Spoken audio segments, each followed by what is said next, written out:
अस्सलाम वालेकुम सब मेरे व्यूवर्स को मैं अपने चैनल में खुशामदीद कहता हूँ। आज हम जो सेक्शन पढ़ने जा रहे हैं वो है section 10 of sales tax act 1990 refund of input input tax.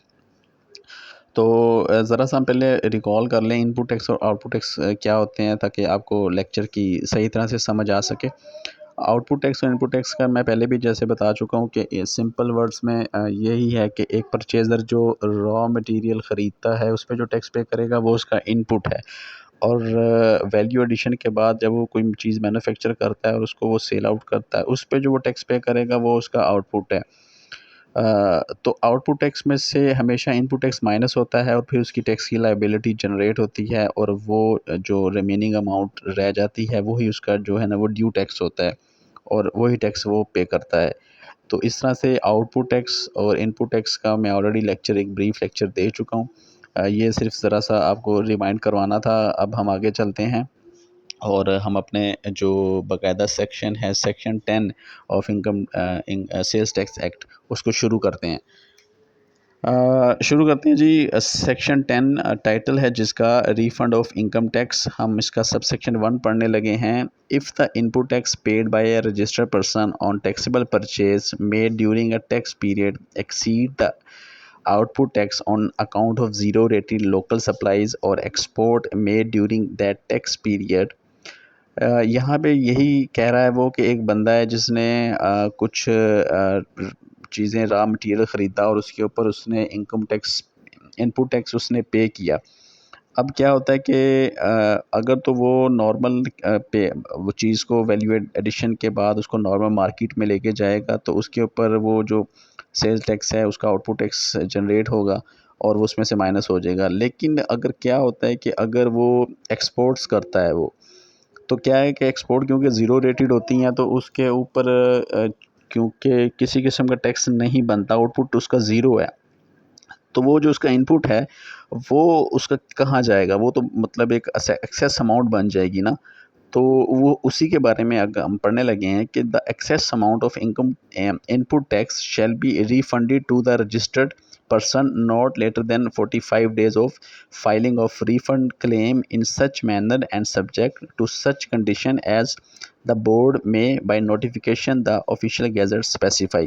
Simple कि जो भी बोर्ड ने किसी अपने गैजेट में नोटिफिकेशन दिया है उसके मुताबिक वो अपनी रिफ़ंड की एप्लीकेशन रजिस्टर्ड करेगा, और उसकी रजिस्टर एप्लीकेशन रजिस्टर्ड होने के 45 डेज़ के अंदर अंदर उसको रिफ़ंड उसका जो है ना वो वापस हो जाएगा।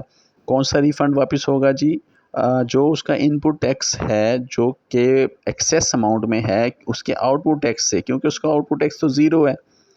ठीक है, यहाँ तक आपको समझ आ गई है? चलें आगे चलते हैं जी। अब हम फ्रेंड्स आगे चलते हैं और इसका प्रोवाइज़ो पढ़ते हैं सब सेक्शन 1 का ऑफ सेक्शन 10। प्रोवाइज़ो क्या कहता है जी? Provided that in case of excess input tax against supplies other than zero rated और एक्सपोर्ट्स। अब यहाँ पे ये बात कर रहा है कि अगर एक बंदे एक्सपोर्ट्स नहीं कर रहा या ज़ीरो रेटेड सप्लाईज नहीं दे रहा तो उसका क्या डिस्पोजल होगी? तो उसकी डिस्पोजल सिंपल ये है कि जी such excess input tax may be carry forward to the next tax period. तो जो उसका input tax excessive input tax है जो उसने रिफ़ंड नहीं किया वो उसका आगे कैरी फॉरवर्ड हो जाएगा next year next tax period में। ठीक है जी। सेल्स टैक्स में आपको पता है ना टैक्स पीरियड किस तरह काउंट होता है जी? जी बिल्कुल, एवरी मंथ जो है ना वो टैक्स पीरियड काउंट होता है। अच्छा आगे चलें जी। Along with the input tax as is not adjustable in terms of sub section 1 of section 8B। अब सब सेक्शन 1 ऑफ सेक्शन 8B क्या है तो वो पहले मैं आपको बता दूं। मैं उसकी आपको स्क्रीन आपके सामने ओपन करता हूं। तो जी ये आपके सामने मैंने सेक्शन 8B ओपन कर दिया है। Adjustable input tax not withstanding anything contain in this act, के बावजूद इसके कि जो इस एक्ट में मौजूद है in relation to tax period are registered person other than public limited company listed on Pakistan stock exchange, के माँ सिवाय पब्लिक लिमिटेड कंपनी के जो स्टॉक एक्सचेंज में लिस्टेड है उसके अलावा shall not be allowed to adjust input tax, कि उसको इनपुट टैक्स अलाउ नहीं होगा in excess of 90% of the output tax, कि जो आउटपुट टैक्स का 90% इंक्रीज़ हो जाए। यानी कि अगर 100 रुपीज़ का आउटपुट टैक्स बन रहा है ना तो वो 90 रुपीज़ तक अपना इनपुट टैक्स एडजस्ट करेगा, इससे ऊपर नहीं कर सकता। ठीक है जी। मत क्या कह रहा है वो कि वो अपना 90% तक इनपुट टैक्स जो है ना वो एडजस्ट करेगा। समझ आ गई है? तो चलें अब दोबारा हम अपनी स्क्रीन पे वापस चलते हैं प्रोवाइज़ो पे। ये अब हम दोबारा आ गए हैं अपने उसी पुरानी स्क्रीन पे। कह रहे हैं कि जी provided that in case of excess input tax against supplies other than zero rated और एक्सपोर्ट्स, कि जब ज़ीरो रेटेड और एक्सपोर्ट्स नहीं होंगी तो कैसे इनपुट टैक्स और आउटपुट टैक्स को जो है ना वो उसको कैरी फारवर्ड करेगा। अदरवाइज़ तो ये है कि वो उसको रिफ़ंड क्लेम कर देगा, इसमें वो अपना कैरी फारवर्ड करेगा अब नेक्स्ट टैक्स पीरियड के लिए। अच्छा, क्या आगे क्या कहता है जी, along with the input tax as is not adjustable in terms of sub section. हाँ, इसमें वो भी शामिल है कि जो एडजस्टेबल नहीं है। कौन सा वाला जी? सेक्शन 8B वाला जो भी हमने पढ़ा है। कौन सा वाला? कि 90% से ज़्यादा वो अपना इनपुट टैक्स जो है ना वो क्लेम नहीं कर सकता, किसके? आउटपुट टैक्स से। आगे चलते हैं जी, and shall be treated as input tax for that period and the board may subject to such condition restriction as it may impose. अब वही बात है कि जो भी बोर्ड कंडीशन लगाएगा, जो नोटिफिकेशन करेगा, उसके मुताबिक वो अपने उसको कैरी फॉरवर्ड वगैरह करेगा अपने इनपुट टैक्स को। अब फर्दर प्रोवाइडेड फर्दर दैट, मज़ीद ये कि board may from such date and subject to such condition and restriction as it may impose by notification. इसके अलावा ये कि बोर्ड इसमें जो भी तब्दीली करना चाहे, कौन बोर्ड कौन, यानी कि जी हेड क्वार्टर ऑफ FBR, वो जो भी इसमें तब्दीली करना चाहेगा तरीक़ाकार में या रेट में या परसेंटेज में, वो एक नोटिफिकेशन जारी करेगा ऑफिशियल गैजेट के ज़रिए और वो उसको उसकी इंस्ट्रक्शन जारी कर देगा।